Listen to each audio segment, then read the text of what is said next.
વિશ્વ ચકલી દિવસના અવસરે પક્ષી પ્રેમી યુવાનોની ટીમ ફ્રેન્ડ્સ યુવા સેવા ગ્રુપ દ્વારા પ્રશાસનીય કામગીરી કરવામાં આવી છે। લુપ્ત થતી જતી ચકલીઓએ બચાવવા માટે આ ગ્રુપ દ્વારા દર વર્ષની જેમ આ વર્ષે પણ 2500 ચકલીઘર અને 2500 પાણીના કુંડાનું નિઃશુલ્ક વિતરણ કરવામાં આવ્યું હતું। દાતા ધરમસિંહભાઈ મકાસણ તથા અન્ય સેવાભાવીઓ સહયોગથી આ પ્રોજેક્ટ પૂર્ણ કરાયો છે। નોંધનીય છે કે આ સેવાકીય ટીમ અત્યાર સુધીમાં કુલ 20,000 કુંડા અને 20,000 ચકલીઘરનું વિતરણ કરી ચૂક્યા છે। માત્ર પક્ષીઓ જ નહીં પણ વર્ષ દરમિયાન જરૂરિયાતમંદ લોકોની મદદ કરીને આ યુવાનો સામાજિક સેવાનું ઉત્તમ ઉદાહરણ પૂરું પાડી રહ્યા છે।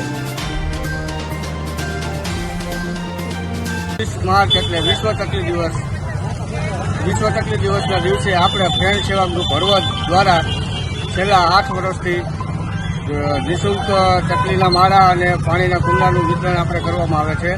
આપણે એ હેતુથી કરવામાં આવે છે કે જે ચકલીઓનું જે ઓલું થાય છે એને પ્રજાતિ બચાવવા માટે આપણે ચકલીઓ જે કહે છે કે જ્યાં ત્યાં બેસતી નથી કે ત્યાં માળા કરતી નથી, એના માટે આપણે એ હેતુથી માળાનું આયોજન અને પાણીનું જે કરે છે આપણે લોકોને નિઃશુલ્ક દઈએ છીએ। પણ એનું એક જ હેતુથી કે ભાઈ આપણે જે માળો લઈ જઈ એ પાણી જ્યાં ત્યાં પડતું ત્યાં ન રાખવું, સેફ ઓલામાં રાખવું, એટલે માળાની બચત થાય અને પલ્લેને એટલે ચકલાનું કોઈ નુકસાન ન થાય, એ હેતુથી આપણે આ નિઃશુલ્ક વિતરણ છેલ્લા 8 વર્ષથી કરીએ છીએ।